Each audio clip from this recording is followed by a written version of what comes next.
तमाम हिंदू बांधवांनो, भगिनींनो आणि मातांनो,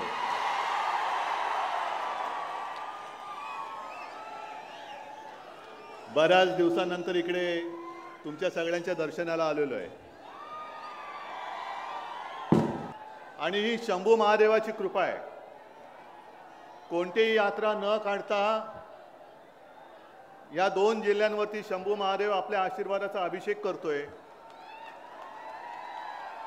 पण मी शंभू महादेवाला आपल्या सर्वांच्या वतीने प्रार्थना करतो की महादेवा, तुझा हा आशीर्वाद माझ्या संपूर्ण मराठवाड्यातीलच नव्हे तर संपूर्ण महाराष्ट्राच्या शेतकऱ्यांसाठी तू दे. आणि सरकार कसंही असो, पण जो माझा बळीराजा आहे, शेतकरी आहे, तो माझा आहे. त्याच्यामुळे त्याच्यावरती कुठेही अवकृपा होऊ देऊ नको. महाराष्ट्र सुजलाम सुफलाम कर आणि तुझ्या आशीर्वादाच्या ह्या जलधारा माझ्या महाराष्ट्राच्या शेतकऱ्यावरती अशाच बरसत ठेव. नाही, ठीक आहे, काय नाही, बसा, बसून घ्या, बसून घ्या, बसून घ्या. काय, एक तर गर्दी खूप झालेली आहे आणि अशा तसं म्हटलं तर मंडपाच्या सभेची आपल्याला सवय नाहीये. जेवढी गर्दी मंडपात आहे तिथपर्यंत गेलेली आहे, त्याच्या पलीकडे कित्येक जण माझे उन्हामध्ये आहेत. काही जणांना अशी अपेक्षा असेल, तुम्हाला अतिवृष्टी झाली त्याची नुकसान भरपाई अद्याप मिळाली का? माता दुष्काळ आहे, किती पेरण्या केल्या तुम्ही, मला कळतच नाही. किती ह्या शेतकऱ्याचा गुन्हा काय? सरकार बदलल्यानंतर एक आसमानी संकट समजू शकतो, पण या गद्दारांची जी सुलतानी आलेली आहे, या सुलतानीचं संकट ही त्याहीपेक्षा मोठं आहे. एका बाजूला कांदा उत्पादक शेतकरी रस्त्यावरती आलाय. जे जे काही शेतकऱ्याच्या हिताचं असेल ते चिरडून टाकायचं, हे एवढंच काम हे इथे बसलेले आणि दिल्लीत त्यांचे मायबाप बसलेत ते करत आलेले आहेत. कांदा उत्पादक शेतकरी इथला विषय नसला तरी देखील खरं म्हणजे सरकारने मध्यस्थी केली पाहिजे. निर्यात शुल्क वाढवलं, अरे शेतकऱ्याला 2 पैसे अधिक मिळत असतील तर ते पैसे देण्याचं काम सरकारने केलं पाहिजे. पण त्याच बरोबरीने जो ग्राहक आहे, ज्याला कांदा पाहिजे, त्याला रिजवी भावामध्ये, एक परवडणाऱ्या भावामध्ये कांदा देण्याचं काम हे आपल्या सरकारने केलं पाहिजे. पण सरकार काय बघायला तयार नाहीये. मध्ये तर मी एक बातमी अशी वाचली, जरा शांत राहा. मध्ये तर मी एक बातमी अशी वाचली की आपल्या इथले एक निवृत्त अधिकारी आहेत, सरकारी अधिकारी, नाव मला पण माहिती आहे, तुम्हाला पण माहिती आहे. त्यांनी एक सर्वे केला, चांगला कर्तबगार अधिकारी, अगदी आपल्या सरकारच्या काळामध्ये करोनामध्ये सुद्धा त्यांनी उत्तम काम केलेलं आणि एक चांगला कर्तव्यदक्ष अधिकारी म्हणून मला सुद्धा त्याचा एक कामाचा आवाका चांगला माहिती होता. त्यांनी मराठवाड्यातल्या शेतकऱ्यांचा एक सर्वे केला आणि सर्वे केल्यानंतर त्यांच्या लक्षात असं आलं की 1 लाखापेक्षा जास्त शेतकरी हे नैराश्याच्या गर्तेमध्ये, निराश, काय करायचं कळत नाही. मेहनत करतोय, पीक आलं तरी पिकाला भाव नाही, दुष्काळ पडला, अतिवृष्टी झाली तर नुकसान भरपाई नाही, मग करायचं काय? आणि हा संपूर्ण असा निराश झालेला शेतकरी, हा शेतकरी मराठवाड्यामध्ये, एकट्या मराठवाड्यामध्ये 1 लाखाच्या वरती त्यांनी बघितलं, 1 लाखाच्या वरती आहे. आणि म्हणून त्याने एक निष्कर्ष काढला आणि सरकारला सादर केला. हा पेरणीपूर्वीचा म्हणजे पावसाळा सुरू होण्यापूर्वीचा सर्वे आहे आणि त्याच्यामध्ये त्यांनी असं म्हटलं होतं की प्रत्येक शेतकऱ्याला कोणती अट न घालता 25,000 रुपये रोख रक्कम त्याला द्या की जेणेकरून त्याला पेरणी सगळ्या शेतीसाठी ती मदतीला येईल. अहवाल सादर झाला, पैसे तर मिळाले नाहीच, पण त्या अधिकाऱ्याला स्वेच्छा निवृत्ती घ्यावी लागली.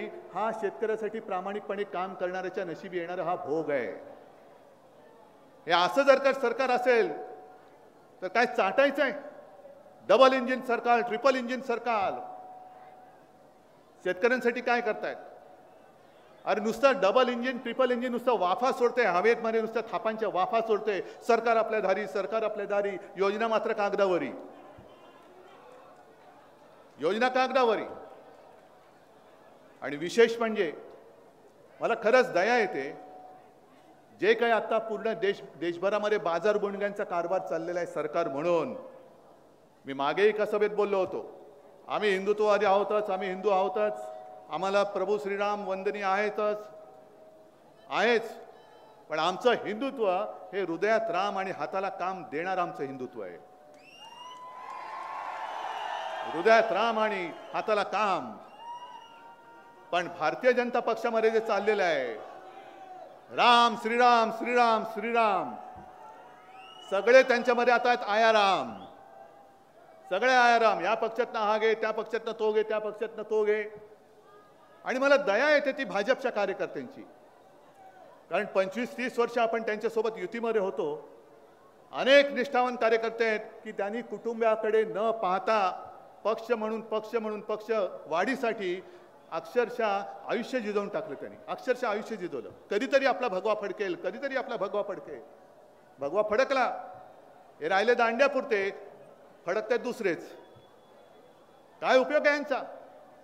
म्हणजे आता सुद्धा इकडे व्यासपीठावरती सतरंज्या घातल्या आहेत.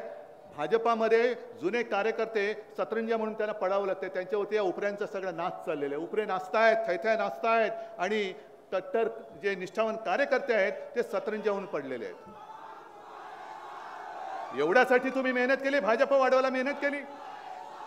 होय, मी भाजपची युती तोडली जरी असली तरी देखील आज सुद्धा मला भाजपच्या त्या प्रामाणिक निष्ठावान कार्यकर्त्यांबरोबर बद्दल एक दया आहे, एक दया आहे.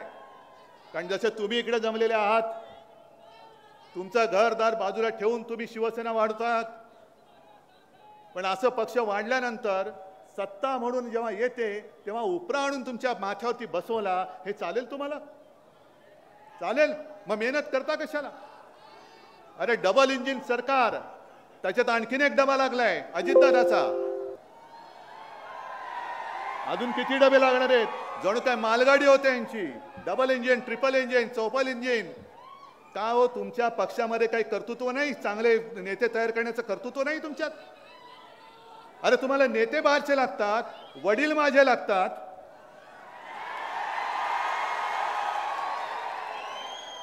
म्हणजे पक्ष फोडला, पक्ष सोडला, वडील माझे वापरायचे. का? तुमच्या दिल्लीतल्या वडिलांमध्ये मतं मागायची की आता त्यांच्यामध्ये काही किंमत राहिलेली नाही.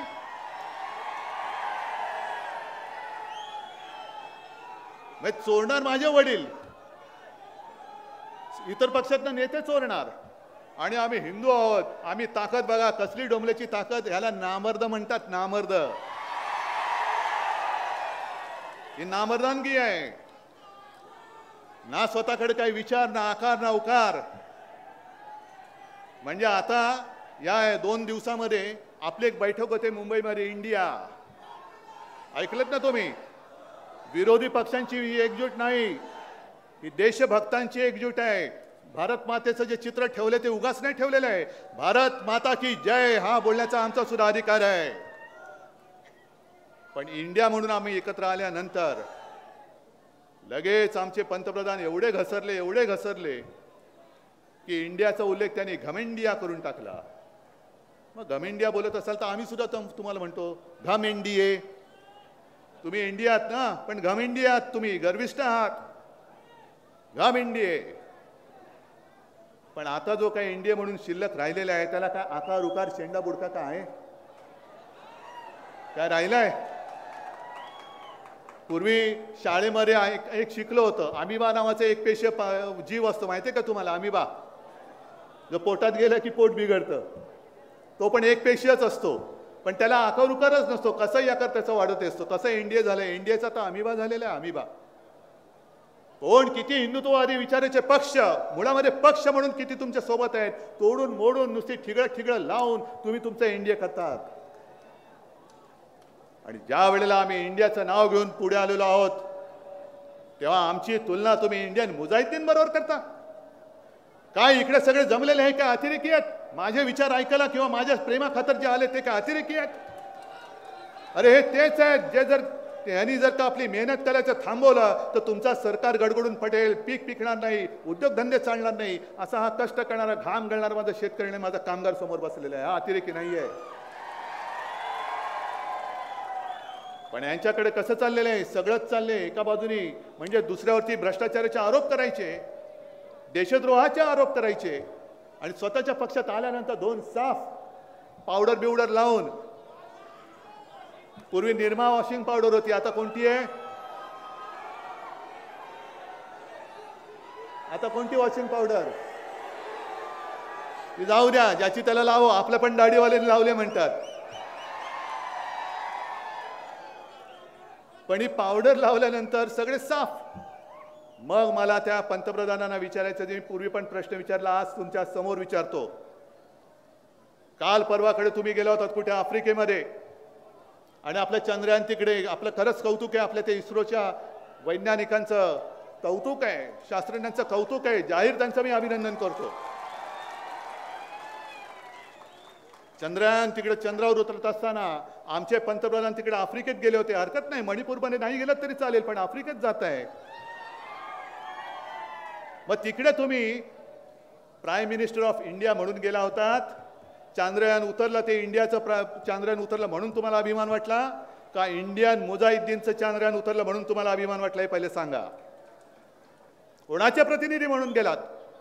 माझ्या हिंदुस्थानचं, भारत मातेचे, इंडियाचे प्रतिनिधी पंतप्रधान म्हणून तिकडे गेलात का इंडियन मुजाहिद्दीनचे प्रतिनिधी म्हणून तिकडे गेलात? हे पंतप्रधानांनी सांगावं.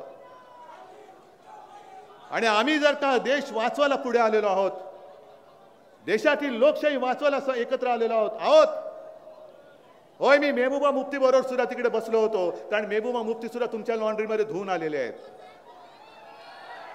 त्यांचा पक्ष सुद्धा तुम्ही धुतलेला आहे, कारण त्यांच्या मांडीला मांडी लावून तुम्ही तिकडे काश्मीरमध्ये सरकारमध्ये बसला होतात. काय म्हणून माझ्यावरती आरोप करताय? कशासाठी आरोप करताय? पण त्यांना जर का आमची तुलना इंडियन मुजाहिद्दीन बरोबर करायची असेल, तर इंडियन मुजाहिद्दीनला पाठिंबा कोण देतं? कोणता देश देतो? कोणता देतो? अतिरेक्यांना कोणता देश पाठबळ देतो? पाकिस्तान देतो ना. मग आता जो काही वर्ल्ड कप होणार आहे, त्या वर्ल्ड कपमध्ये हिंदुस्थान पाकिस्तानचा सामना हा अहमदाबाद मध्ये नरेंद्र मोदी स्टेडियमवरती होणार आहे. हे तुमचं हिंदुत्व आणि तुमचं राष्ट्रीयत्व आहे काय? हिंदुस्थान पाकिस्तान सामना तुम्ही तुमच्या स्टेडियममध्ये जाणार, घेणार आणि देशप्रेमाचे धडे आम्हाला शिकवणार. अरे मग याच्यापेक्षा सुषमा स्वराज बऱ्या होत्या. त्यांनी सडकून सांगितलं होतं की जोपर्यंत पाकिस्तान आमच्या देशामध्ये घुसखोरी थांबवत नाही, तोपर्यंत पाकिस्तान सोबत आम्ही कोणतेही संबंध ठेवू इच्छित नाही. याला म्हणतात देशप्रेम. पण एका बाजूला जाऊन मिठ्या मारायच्या आणि आमच्यावरती देशद्रोहाचे आरोप करायचे. मोदीजी, तुम्हाला शोभत नाहीये, अजिबात शोभत नाहीये. बरं, हिंदुत्व तुम्ही बोलतात, घराणेशाहीबद्दल बोलता. होय, मला अभिमान आहे, माझ्या आई वडिलांचा मला अभिमान आहे. मी हिंदू हृदय सम्राट बाळासाहेब ठाकरे आणि माझी आई मीनाताईंचा मी मुलगा आहे, मी पुत्र आहे, मला अभिमान आहे. हा, माझ्या समोर माझ्या सोबत माझा मुलगा बसलेला आहे. माझ्या आजोबा महाराष्ट्राला माहिती आहेत. आमच्या घराण्याचा इतिहास संपूर्ण महाराष्ट्राला माहिती आहे. आम्ही तुमचा इतिहास विचारत नाही, पण घराणेशाही विरुद्ध आमचा लढा आहे. घराणेशाही चले जाओ. माझी घराणेशाही मान्य नसेल तर यांनी ते ठरवायचं आहे, घरी जायचं की नाही मी, हे माझी जनता ठरवणार आहे. कोणी माझा उपटसुंब ठरवणार नाही. तुम्ही ज्या दिवशी सांगाल की उद्धव बस झालं, घरी बस, तसा मी घरी बसेन. पण आमच्या घराणेशाही बद्दल बोलता तुम्ही. मला तर माझ्या घराण्याचा अभिमान आहेच, पण तुम्हाला घराण्याशाही म्हणण्याचा अधिकार नाही, कारण तुम्ही माझा बाप चोरून, म्हणजे तुम्हाला चोराला बाप सुद्धा माझा लागतो आणि तुम्ही माझ्या घराण्याशाहीवरती बोलताय.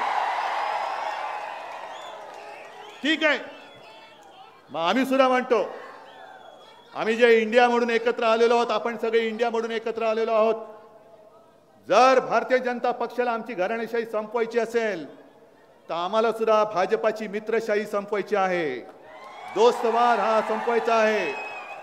जसा घराणेशाहीचा वाद घराणेशाही आहे, घराण्याची परंपरा आहे, तसं म्हणजे निवडणुका आल्या की सबका साथ सबका विकास आहे ना.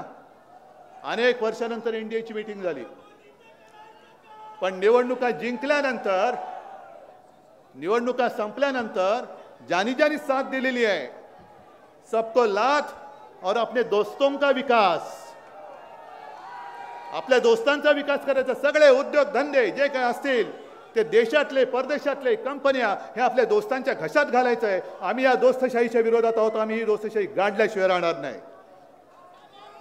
कसल्या गप्पा कोणाला शिकवता? कोणत्या तोंडाने तुम्ही आमच्यावरती टीका करू शकता? एक हिंदुत्व जरी म्हटलं तरी हिंदुत्वासाठी बोलण्याची तुमची लायकी राहिलेली नाही कोणाची. कारण मेहबूबापासून सगळ्यांना तुम्ही सोबत घेऊन, अरे आधी सुद्धा एनडीएमध्ये आणि आता सुद्धा एनडीएमध्ये जशी शिवसेना एक कडवट हिंदुत्ववादी पक्ष म्हणून पूर्णच्या पूर्ण तुमच्या सोबत होता, तसं आज एनडीएमध्ये कडवट हिंदुत्ववादी पूर्ण पक्ष कोणता राहिला तुम्हाला दाखवा. सगळे गद्दार एकत्र केलेत, सगळे नालायक माणसं तुम्ही आमच्यातनं चोरली आणि एकत्र करून आमच्या अंगावर येत आहे. भ्रष्टाचाराबद्दल सुद्धा बोलण्याचा अधिकार भाजपला राहिलेला नाहीये. हा जनतेत पसरलेला संपूर्ण जो काही समज आहे तो खोडून काढा पहिला. आताचं सरकार हे खोक्यातनं आलेलं नाही हे पहिले शपथ घेऊन सांगा की हे सरकार खोक्यामधून जन्माला आलेलं नाही. पण एका बाजूला सगळे भ्रष्ट. बरा तसा हिंगोली हा आपल्या हिंगोली म्हणजे मराठवाडा विदर्भाच्या सीमेवरती आहे.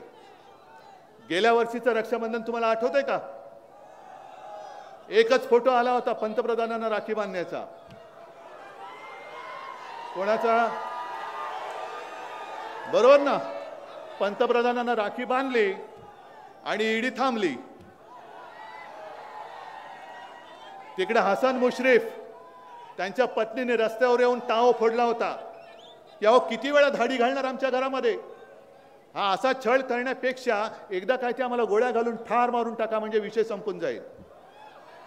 पण आता 1-1.5 महिना झाला हसन मुश्रीफ दादांचा बोट पकडून गेले भाजप सोबत. ईडी हसन मुश्रीफांचा पत्ताच विसरून गेली. तसंच आमच्या त्या तिथल्या ताई राखी काय बांधली आणि भैया तिच्या रक्षणाला पाठी धावला. राखी बंधन संकटातून वाचायचं असेल तर राख्या बांधा. हे गेल्या वर्षीचं रक्षाबंधन होतं. या वर्षीचं रक्षाबंधन तुम्हाला माहिती आहे? या वर्षी रक्षाबंधनासाठी मी बातमी वाचली. मोदीजींनी सगळ्या त्यांच्या पक्षाच्या लोकांची एक बैठक घेतली आणि काय सांगितलं तुम्हाला माहिती आहे? कळलंय तुम्हाला? अरे काय वाचता तुम्ही? असं बातमीत आहे, मी त्या बैठकीला नव्हतो. आपल्या माननीय पंतप्रधानांनी सांगितलं की या वर्षीचं रक्षाबंधन मुस्लिम महिलांकडनं राखी बांधून साजरं करा. हे मी बोललो असतो तर काय झालं असतं? हा सगळे 2-2 उप आणि एक म्हणजे 1 फुल 2 हाफ माझ्या अंगावर आले असते. बघा बघा उद्धव ठाकरेंनी कसं हिंदुत्व सोडलं, बघा बघा कसं सोडलं, बघा बघा. अरे काय बघतोस? मी जो आहे तो असा आहे. पण मोदीजींनी सांगितलं मुस्लिम महिलांकडून रक्षाबंधन करून घ्या तर ते राष्ट्रीयत्व आहे. पण उद्धव ठाकरे जर का काही बोलला तर ते लगेच हिंदुत्व सोडलं. मग माझं त्यांना एक सांगणं आहे की तुम्ही खूप चांगलं बोललात पंतप्रधानजी. तुम्हाला खरंच मी धन्यवाद देतो. तुम्ही तमाम भारतीय जनता पक्षाच्या कार्यकर्त्याला सांगितलं की मुस्लिम महिलांकडनं रक्षाबंधन करून घ्या. बाकी किती महिलांकडनं कराल ते जाऊ द्या, पण गुजरातमधल्या बिल्किस बानोकडनं मात्र जरूर करून घ्या. ती बिल्किस बानो गर्भवती असताना तिच्यावरती अत्याचार केले गेले. तिचं लहान पोन मुलगी का मुलगा तिच्या डोळ्यात एकच चिरून टाकलं. तिच्या बरोबरचे नातेवाईक चिरून टाकले आणि आरोपी म्हणून गुन्हेगार म्हणून पकडलेले होते, सजा बघत होते, त्यांना गुजरात सरकारने सोडून दिलं. जा राखी बांधा बिल्किस बानोकडनं. आहे तोंड. हे सगळं तुमचं दुतोंडीपणा चाललंय, हे थोतांड आहे. हे मला हिंदुत्व म्हणून मी मान्य करू शकत नाही. हे माझ्या वडिलांनी किंवा आजोबांनी हिंदुत्व हे मला शिकवलेलं नाही. जे काय असेल ते रोक ठोक. आणि आमची भूमिका हीच आहे, पहिल्या दिवसापासून आहे. होय आम्ही हिंदू आहोत, पण आम्ही विरोध करतो तो देशद्रोह्यांना विरोध करतो. देशद्रोही जो कोणी असेल, अगदी हिंदू असला तरी, जो देशाच्या मुळावर आलेला आहे त्याला भर चौकात फाशी द्या. हे आमचं राष्ट्रीयत्व आहे, आमचं हिंदुत्व आहे. मग आता तुम्ही पाकिस्तान बरोबर क्रिकेट खेळताय. तुमच्याच परिवारातला म्हणजे आमचा परिवारवाद वेगळा आणि यांचा संघ परिवार वेगळा. म्हणजे काही असलं तर संघ परिवार, तो कुरुलकर सापडला तर कोणत्या परिवाराचा आहे? जो कुरुलकर एक शास्त्रज्ञ सापडला ज्याच्यावरती आरोप आहेत की त्यांनी अनेक गुपितं ही आपल्या पाकड्यांना दिलेली आहेत. काय करणार त्याचं? लटकवणारात फासावर त्याला की आपला परिवारवाद म्हणून त्यालाही सोडून देणार? बरं, हिंदुस्थान पाकिस्तान क्रिकेट सामना तुम्ही जो काही खेळवणार आहात नरेंद्र मोदी स्टेडियममध्ये, त्या स्टेडियमला कुलभूषण जाधवला बोलवणार आहात का? माहिती आहे ना कुलभूषण जाधव कोण आहे? माहिती आहे ना? पाकिस्तानच्या तुरुंगात चढतोय आपला एक हिंदुस्थानी. त्याला सोडवण्यासाठी मोदीजी तुम्ही काय करतात? भारतीय जनता पक्ष काय करतोय? कुलभूषण जाधव तिकडे चढतोय, आपल्या देशाचं काम करताना पकडला गेलेला आहे तो. एक सुषमा स्वराज होत्या तेव्हा एक वाटत होती आशा की कदाचित कुलभूषण परत येईल, पण आता कुलभूषणचं नाव सुद्धा ऐकू येत नाही. तो तिकडे तुरुंगात जिवंत आहे का मेला आहे हे सुद्धा कोणाला कळत नाहीये. आणि आम्ही निर्लज्जपणाने पाकिस्तानबरोबर क्रिकेट खेळतो आहोत. मुस्लिम महिलांकडनं त्यांच्यावरती अत्याचार करून गुन्हेगारांना सोडून ते सुद्धा त्यांच्याबरोबर आम्ही रक्षाबंधन करतो आहोत. बरं, बिल्किश बानो सोडून द्या, पण निदान मणिपूरमध्ये ज्या 2 महिलांची धिंड काढली त्यांच्याकडनं तरी रक्षाबंधन तुम्ही करणार आहात का? करणार आहात? आणि हेच मी तुम्हाला सांगायला आलेलो आहे. जास्त मोठी भाषण करण्याची काय आता मला आवश्यकता नाहीये. फक्त आजूबाजूला काय घडतंय ते बघा, कसं आपल्याला फसवलं जाते ते बघा. भारतीय जनता पक्षाचे कार्यकर्ते सुद्धा आता फिरणार आहेत. त्याने एक कार्यक्रम दिलाय, घर घर मोदी, घर घर मोदी. नाही, मला त्याच्याबद्दल काही आक्षेप नाहीये, पण घर घर मोदी करणाऱ्या भाजपच्या कार्यकर्त्यांना मला सांगायचं आहे की तुम्ही प्रत्येक घरामध्ये जाऊन ज्या सरकारच्या थापा नव्हे योजना सांगणार आहात त्याची सुरुवात स्वतःच्या घरापासून करा. पहिलं स्वतःच्या पत्नीला, बहिणीला, आईला, वडिलांना, भावाला, मुलांना विचारा की या मोदीजींनी, आपल्या मोदीजींनी 2014 साली वचनं दिली होती, आई आपल्या घरामध्ये गॅस सिलेंडर किती येतो का उज्ज्वला योजनेच्या माध्यमातून? एकदा संपल्यानंतर परत भरण मिळतो का? बरं, शेतकरी कोण असतील त्यांना विचारा की आता नमो किसान काय जनसन्मान योजनावर काय जे आहे नाव, त्याच्यातला तुम्हाला पैसे मिळालेत का? नाही, तुम्हाला नाही, भाजपच्या कार्यकर्त्यांना घरी विचारायला सांगतोय.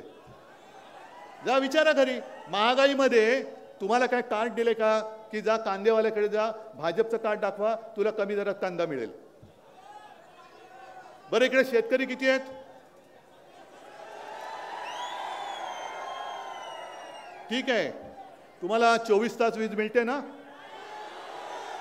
तुमचं वीज मिळाली नाही तर बिल येत नाही ना? वीज भरलं नाही तर वीज कापली जात नाही ना? कापली जाते, वीज बिल येतं, अखंड वीज मिळत नाही. मग भाजपच्या कार्यकर्त्यांनो, तुम्ही शेतकरी असाल तर तुम्ही स्वतःला फोन विचारा की अरे मी भाजपचा कार्यकर्ता आहे, माझ्या घरात नाही पाणी तर मी घरात पलीकडच्याला जाऊन कसं विचारू घरात पाणी आलंय का? हे कोण करणार? आणि नुसतं कार्यकर्त्यांना वापरून घ्यायचं, मला तुम्हाला या भ्रमामध्ये ठेवायचं नाही. एक 2-2.5 वर्षाचं काम हे तुमच्या समोर आहे. दुर्दैव असं की या गद्दारांनी जर का घात केला नसता तर महाराष्ट्र, आपला महाराष्ट्र देशातच नव्हे जगामध्ये मी अव्वल क्रमांकावरती नेऊन ठेवला असता. आत्ताचे आपले उपमुख्यमंत्री आनंद आहे, म्हणजे मी कोणाला काही वाईट म्हणत नाही. आणि आता देवेंद्र फडणवीसांबद्दल मी काही बोलायचं सोडून दिलं, कारण काही म्हटलं तरी त्याचा बोबाटा होतो. नाही, म्हणून मी पहिलं बोललो होतो, मी एकदा त्यांना फडतूस बोललो होतो, आता नाही बोलणार. एकदा कलंक बोललो होतो, आता नाही बोलणार. आता थापाड्या बोलायचं होतं, पण आता नाही बोलणार, कारण मी काही बोललं तरी त्याचा बोबाटा होतो. पण ते राज्यात दुष्काळ पडला असताना जपानला गेले. अरे नको रे,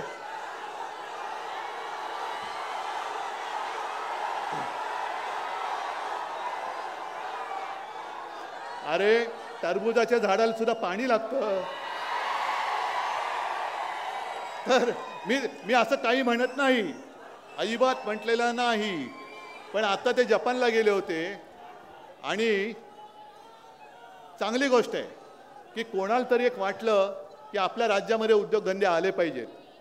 म्हणून आपले उपमुख्यमंत्री इथून जे थेट उठले, म्हणजे इकडे दुष्काळ पडलेला असताना सुद्धा जपानला गेले, तिकडे डॉक्टरेट घेतली आणि परत आले. पण मला त्यांना विचारायचं आहे की माननीय उपमुख्यमंत्री महोदय, तुमचा हा प्रयत्न अगदी स्तुत्य आहे, आम्ही तुमचं कौतुक करतो, चांगलं बोलतो तुमच्याबद्दल, कलंक फडतूस बिडतूस काही बोलत नाही आहोत. पण तुम्ही सत्तेवर येण्यापूर्वी आपलं जे सरकार होतं महाविकास आघाडीचं, त्या आघाडीच्या काळामध्ये, सरकारच्या काळात जे उद्योगधंदे राज्यात आले होते, जे उंबरठ्यावरती होते, ते तुमच्या डोळ्या देखत राज्याच्या बाहेर जास्तीत जास्त गुजरातला गेले. तिकडनं जपानच्या ऐवजी गुजरातमध्ये गेलेले उद्योग आज तुम्ही परत आणू शकता का? गुजरात जवळ आहे जपानपेक्षा. पण दरवेळेला आम्हाला सांगितलं काय जातं, हा उद्योग गेला जाऊ दे, पण मोदीजींनी सांगितलं ह्याच्यावर मोठा उद्योग आम्ही देतो आहोत. कुठे उद्योग? कुठे उद्योग? सगळं थापा थापा आणि थापा. म्हणून जेव्हा तुमच्या गावामध्ये सरकार येईल, सरकार आपल्या दारी, तेव्हा आता मी तुम्हाला सगळ्यांना एक कार्यक्रमच दिलेला आहे. होऊन जाऊ दे चर्चा. प्रत्येक गावामध्ये, शेताच्या बांधावरती, पाडावरती, पारावरती, वाड्यावरती, वाडीवरती, सलूनमध्ये, चहाच्या टपरीवरती, बाजारामध्ये सगळ्या गावकऱ्यांना तुम्ही एकत्र घेऊन विचारा त्यांना की दादा, या योजना आपल्यासाठी सरकारने, म्हणजे केंद्राच्या आणि राज्याच्या सरकारने दिल्या होत्या, तुला मिळाला का लाभ? विचारा त्यांना. पण हे सगळं थापा थापा मारत जायचं. आणि दुसरी एक गोष्ट सांगतो, एक महत्त्वाची गोष्ट सांगतो, कारण तुम्ही सगळे साधीपयान चंद्रावरती उतरलेले आहे. पुन्हा एकदा सांगतो, त्या चंद्रयानाच्या कामगिरीचं मी कौतुक करतो, पण त्याचा गैरफायदा कसा घेतला जाऊ शकतो हे तुम्हाला मी सांगतोय. निवडणुका येत आहेत. निवडणुका येण्यासाठी दोन गोष्टी होऊ शकतात. एक, भाइयों और बहनों, अभी अभी चंद्रयान चांद पे गया है. गया है कि नहीं गया है? गेले की नहीं गेले? मैं वादा करता हूं 2030 पर्यंत तुम्हाला सगळ्यांना चंद्रावरती मी घर देईन.